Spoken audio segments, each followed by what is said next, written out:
plusieurs exercices qui concernent les quantités de matière et qui ne concernent que les corps purs. Donc quand on regarde les quantités de matière de corps purs, on peut les compter en comptant le nombre de molécules, d'entités, de particules. Et donc c'est ici ce qu'on donne dans l'énoncé, on donne un certain nombre de molécules. Vous voyez que ce sont des chiffres très très grands. 10 exposant 22, c'est 1,5. Et puis il y a encore 21 zéros à écrire, donc c'est assez énorme. Et quand on compte les atomes, les molécules, c'est normal, puisque pour avoir quelque chose de visible dans la main, il faut déjà en prendre beaucoup. Alors les chimistes ont inventé une autre façon de compter ces particules, donc toujours un nombre de particules, mais cette fois-ci ils appellent ça le nombre de moles. Et une mole, en fait, contient un grand nombre d'entités, 6 exposant 23. Donc, c'est le nombre d'Avogadro, c'est le nombre d'entités qu'il y a dans chaque mole. Donc, c'est des entités par mole, c'est le nombre d'entités qu'il y a dans chaque mole. Et donc, quand on a un grand nombre d'entités, on divise par ce nombre 6 exposant 23 et on obtient le nombre de paquets, le nombre de moles. Et donc c'est la première chose qu'on va faire ici parce qu'on vous demande d'arriver jusqu'à la masse de matière. Et donc ça, c'est une autre façon de parler de la matière, non plus de compter les particules, une par une ou par paquet, mais de les peser. Et donc là, on va arriver à une grandeur qui est habituelle, que ce soit en physique ou en chimie, c'est la masse. En physique, on parlera en kilos, c'est l'unité internationale de la masse. En chimie, on parlera en grammes. Et donc pour pouvoir passer d'un nombre de paquets de molécules à une masse, il faut connaître ce qu'on appelle la masse molaire, la masse d'une mole. Et donc ça, c'est en grammes par mole et le chiffre est différent pour chacun. Donc pour le nombre de particules, quelle que soit la particule, ce sera toujours 10 exposant 23. Pour la masse des particules, la masse d'une mole de particules, ça va dépendre de la molécule. Et donc on écrira en indice de ce grand M qui représente la masse molaire, la formule. Et ici, on calculera cette masse molaire. Et donc, quand on vous donne une information sur le nombre de molécules, c'est une information avec ce symbole-ci, un N rond, on appelle ça. Et donc, la première chose à faire quand on reçoit une quantité de matière, c'est de mettre son étiquette, puis on recopie, et on n'oublie pas les unités. Ici, c'est un nombre de molécules. On peut préciser de Fe2O3 ou pas. Ici, on compte en nombre de molécules, donc c'est le symbole antique, parce que c'est des chiffres très très grands. Alors on va essayer de répondre à la question, donc d'aller jusqu'à la masse, et on voit qu'il y a 2 passages à faire. Le premier passage, c'est de transformer ce nombre gigantesque en un nombre de paquets beaucoup plus utilisable, et pour passer du nombre de molécules au nombre de moles, on a besoin du nombre d'Avogadro.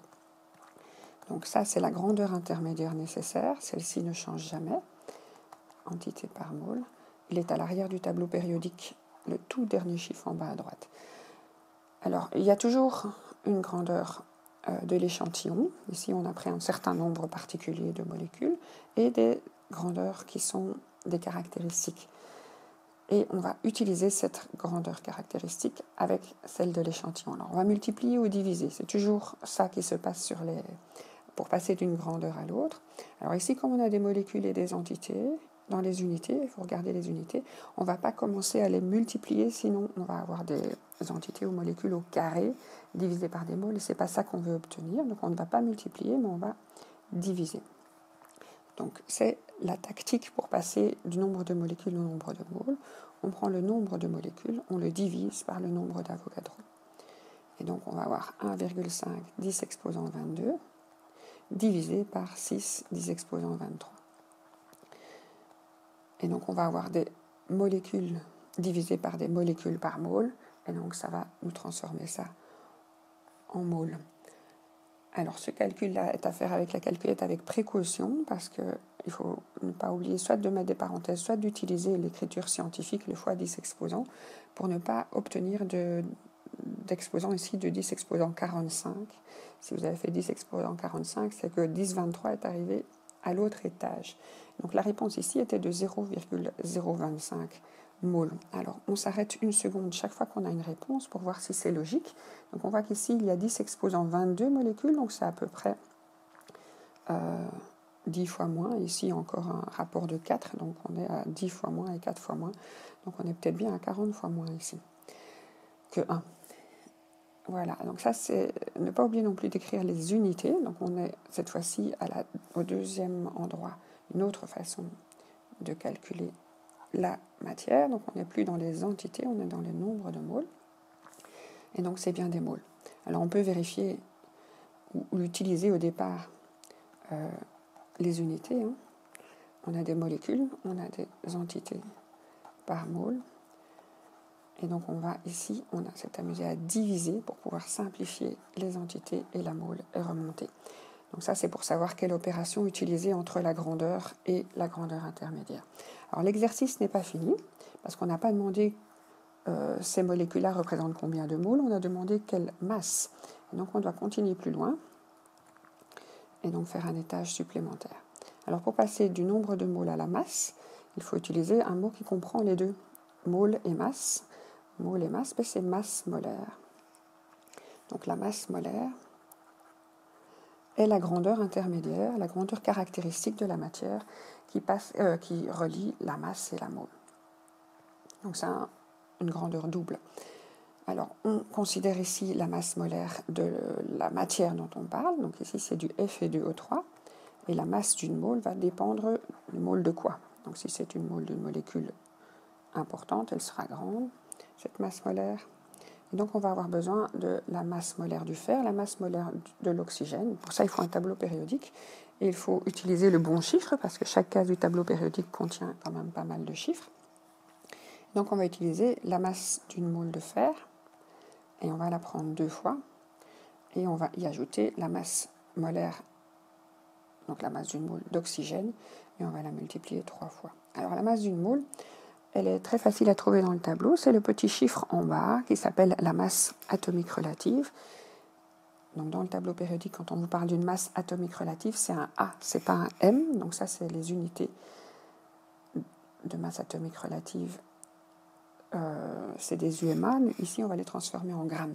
Donc la masse molaire d'un atome, d'une molécule, c'est la même masse que son atome ou que cette molécule, mais en grammes. Donc on en prend énormément pour arriver à ce gramme. Et donc le fer, c'est le chiffre 55,85. La masse atomique relative, on l'arrondit à 56. Et attention de ne pas prendre le nombre atomique, mais bien de prendre la masse atomique qui est en bas. Et donc ici, l'oxygène, c'est 16. Et là, il n'a pas besoin de l'arrondir, il est déjà arrondi.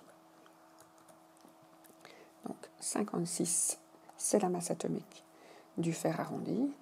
Et 16, c'est la masse atomique de l'oxygène. On passe en masse molaire en considérant que ce sont des grammes. Et donc la masse molaire du Fe2O3, qui est de la rouille, de l'oxyde de fer 3, c'est 160 grammes par mole.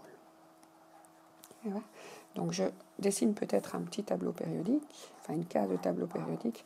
On prend le chiffre ici. Ça, c'est la masse atomique relative. Et on l'arrondit et on la transmet en grammes par mole. Transforme.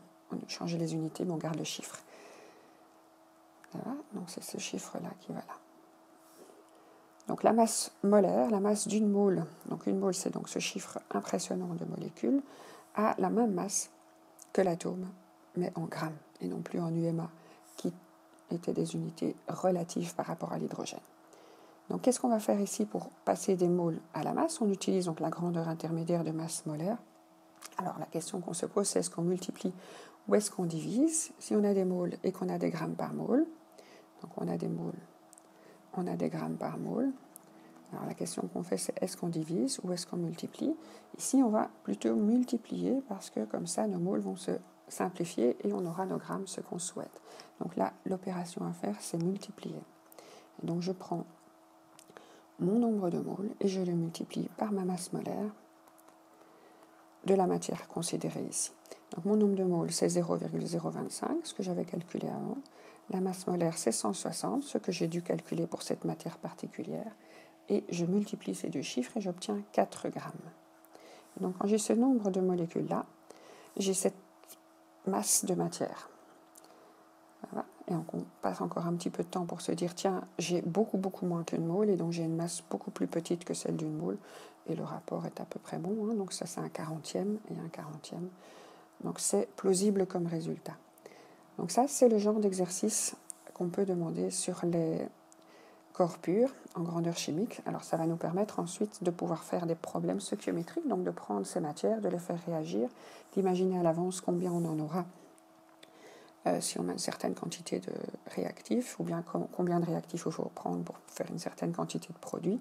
Donc il y a toutes les démarches beaucoup plus complexes, mais ça c'est vraiment la base qu'il faut connaître sur le bout des doigts. Et donc un deuxième exercice qu'on peut vous proposer, c'est toujours sur les grandeurs chimiques. On voit ici un nombre de moles. C'est la question qu'on pose. Donc la question, c'est le nombre de moles. Détermine le nombre de moles d'eau. Donc l'eau, c'est H2O. J'espère que ça, c'est clair pour tout le monde. On a une certaine quantité. Donc on a un échantillon aussi assez important. Donc c'est une piscine qui est remplie à ras-bord. Et la piscine a des dimensions tout à fait respectables. Et donc ici, on va pouvoir déterminer un nombre de moles. Donc on veut arriver au nombre de moles. Et on connaît un volume, donc 4 mètres, 3 mètres et 2 mètres, c'est un volume de matière assez impressionnant. Donc le volume, alors les volumes, on en parle énormément en chimie, il y a des volumes de liquide, de solide, de gaz, de solution.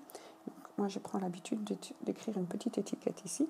L'eau est un liquide, donc j'ai un volume de liquide et c'est un parallélépipède dans ma piscine et donc elle fait quel volume? Je vais multiplier la longueur par la largeur et par la hauteur. Donc 4 fois 3 fois 2, j'ai un volume de 24 mètres cubes d'eau. Alors, les unités internationales de volume, c'est bien le mètre cube. Donc, quand on travaille avec la loi des gaz parfaits, c'est bien le mètre cube qu'il faut avoir. Mais si dans les grandeurs chimiques, on est plutôt de l'ordre du gramme et du millilitre. Donc, il faut transformer ce mètre cube en millilitres. Donc, on y va. Alors, un mètre cube, c'est combien de millilitres? C'est déjà 24 000 décimètres cubes, donc 1000 fois plus. Et ça, c'est le litre. Décimètre cube, c'est un litre.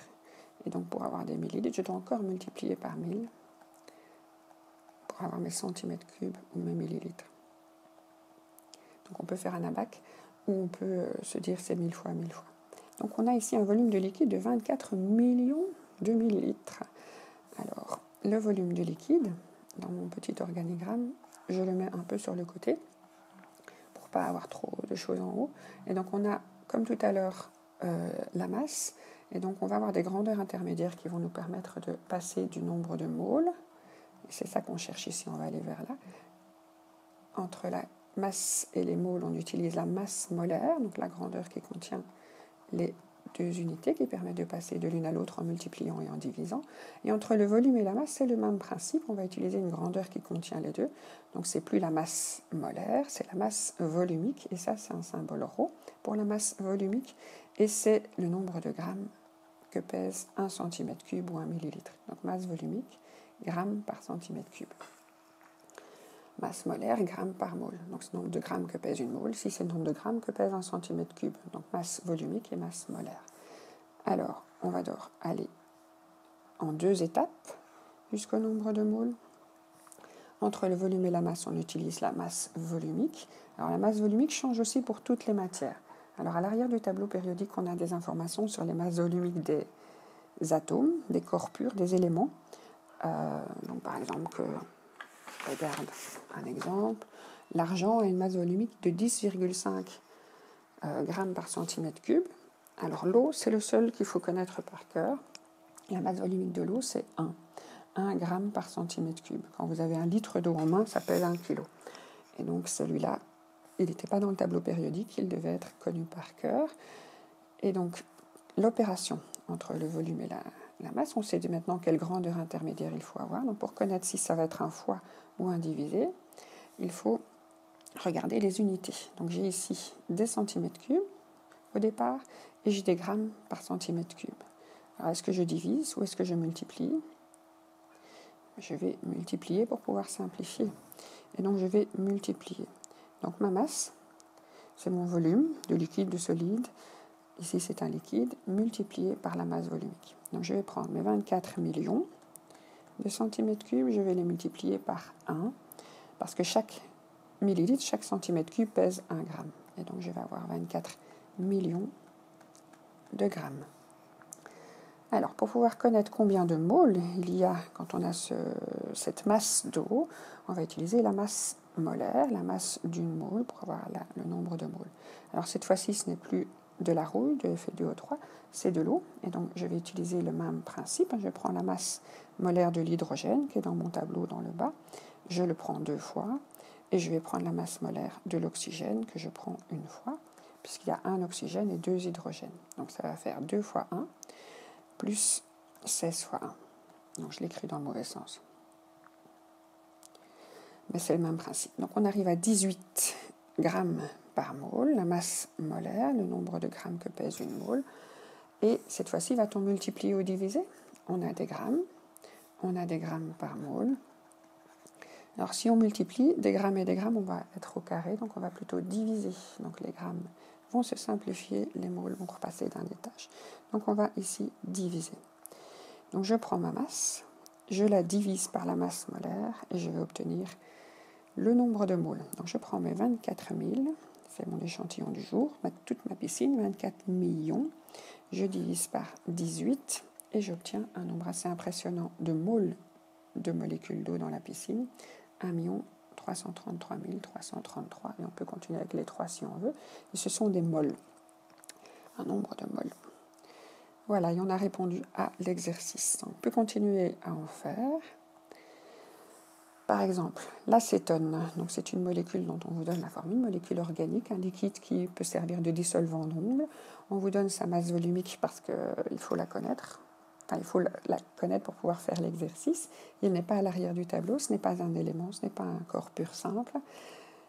Ce n'est pas de l'eau qu'il faut connaître par cœur. Donc ici, on demande quel volume occupe 4,7 moles d'acétone. Donc je crois qu'on fait l'exercice inverse de tout à l'heure, puisqu'on connaît le nombre de moles. On va passer par la masse pour pouvoir arriver au volume. Et l'acétone est aussi un liquide, on ne le dit pas ici, mais le dissolvant donc est un liquide. Et donc pour pouvoir passer du nombre de moles au volume, on doit obligatoirement passer par la masse, parce que je ne connais pas de volume molaire, en tout cas pas pour les liquides. Ça peut marcher pour les gaz, mais pas pour les liquides. Donc entre le nombre de moles et la masse, j'utilise la grandeur qui contient les deux, la masse molaire. Entre la masse et le volume, j'utilise la grandeur qui contient les deux, la masse volumique. Donc ma question est quel volume? Mon information est le nombre de moles. Donc je connais le nombre de moles, 4,7 moles. Alors ça c'est l'abréviation du mot entier. Donc c'est comme ça qu'on écrit les unités. On n'écrit pas gramme en entier, on écrit juste G. Pour mole c'est pareil. Alors pour pouvoir obtenir la masse, je vais utiliser la masse molaire. Et cette fois-ci, non plus la masse de l'eau ou de la rouille, mais de l'acétone. Donc CH3COCH3. C'est en fait la masse molaire d'une molécule qui contient 3 carbones, qui contient 6 hydrogènes et qui contient 1 oxygène. Donc je vais utiliser 3 fois la masse du carbone, qui vaut 12, plus 6 fois la masse de l'hydrogène, qui vaut 1, plus 1 fois la masse de l'oxygène, qui vaut 16. En tout, ça fait 58 grammes par mole. Je vais obtenir ma masse en multipliant ou en divisant. Je regarde, donc si j'ai des moles, j'ai des grammes par mole, cette fois-ci, je vais plutôt multiplier pour pouvoir simplifier mes moles. Donc je multiplie. Donc la masse, c'est le nombre de moles fois la masse molaire. Donc mon nombre de moles, c'est 4,7, la masse molaire, c'est 58. Et donc, quand j'ai 4,7 moles, j'ai beaucoup plus que 58 grammes, j'ai 272,6 grammes.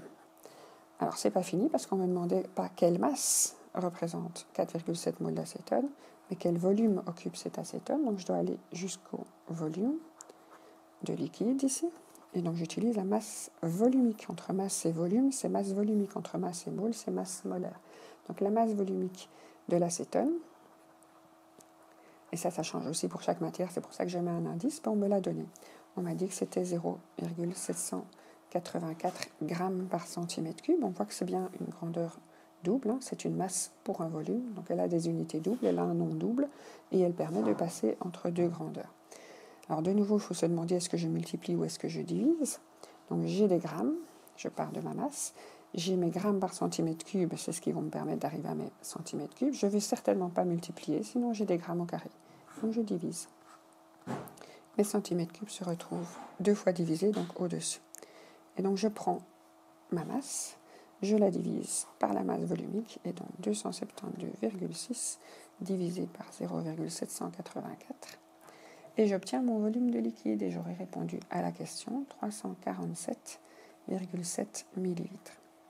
Alors, il faut passer un petit peu de temps à se dire, est-ce que c'est normal que j'ai un volume plus grand et une masse plus petite? Ben oui, puisque c'est léger, je vais avoir besoin d'un plus grand volume.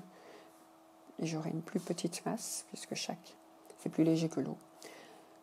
Voilà, donc on peut prendre un petit peu de temps pour regarder sa réponse, pour voir s'il y a une certaine logique. Et donc ici, ce que j'ai fait, c'est diviser. Une dernière, donc combien y a-t-il de molécules dans 63 grammes de Li3P, donc c'est du phosphure de lithium. Alors, la question qu'on nous pose, combien de molécules? Donc ça, c'est ce grand chiffre à l'envers. Et l'information qu'on me donne, c'est 63 grammes. Donc ça, c'est une masse. Alors, si j'ai une masse et que je cherche le nombre de molécules, ben, je connais la masse qu'a une mole de molécules. Donc, je vais pouvoir utiliser la masse molaire. Et puis, le nombre d'entités qu'il y a dans une mole, c'est le fameux gigantesque nombre d'Avogadro. Et donc, je fais ça en 2 étapes. Je vais utiliser la masse molaire du Li3P. Et donc, je vais voir dans mon tableau 3 fois la masse molaire du lithium, c'est 6,94. Et donc, j'arrondis à 7. Une fois la masse du phosphore. Et donc, le phosphore, c'est 30,97. J'arrondis à 31. Donc, 3 fois 7 plus 1 fois 31. J'arrive à 52 grammes par mole. Et je vais, avec cette masse et avec cette masse molaire, trouver le nombre de moles. Alors, je regarde les unités, j'ai des grammes. J'ai des grammes par mole. Si je multiplie, je vais arriver au carré, donc je divise. Et je simplifie, et mes moles se retrouvent au-dessus, donc je divise. Je prends ma masse, je la divise par la masse molaire. 63 divisé par 52, et j'obtiens 1,2 mole. Donc, quand j'ai 63 grammes, j'ai un peu plus qu'une mole, c'est logique. Je continue parce qu'on ne m'a pas demandé le nombre de moles, mais le nombre vraiment de molécules, parce quand on les compte toutes, donc il faut savoir pour ça combien il y a de molécules dans chaque mole. Ça, c'est le fameux nombre d'Avogadro. Dans chaque mole de molécules, il y a 10 exposant 23 entités ou molécules ou atomes, on dit entités, par mole. Donc ça, c'est le nombre d'entités quand on parle de mole. Alors ici, de nouveau, est-ce que je vais multiplier, est-ce que je vais diviser? Donc j'ai des moles, j'ai des entités par mole. Je vais plutôt multiplier pour pouvoir simplifier mes moles. Donc je multiplie nombre de moles fois le nombre d'Avogadro. Donc 1,2 mole, et chaque mole contient 6 10 exposant 23 entités. Je vais obtenir 7,2 fois 10 exposant 23 molécules de Li3P. Il faut préciser ce qu'on calcule, ce qu'on dose ici. Voilà, donc 4 exercices de grandeur chimique, mais il faut être capable de vraiment partir dans tous les sens pour les corps purs.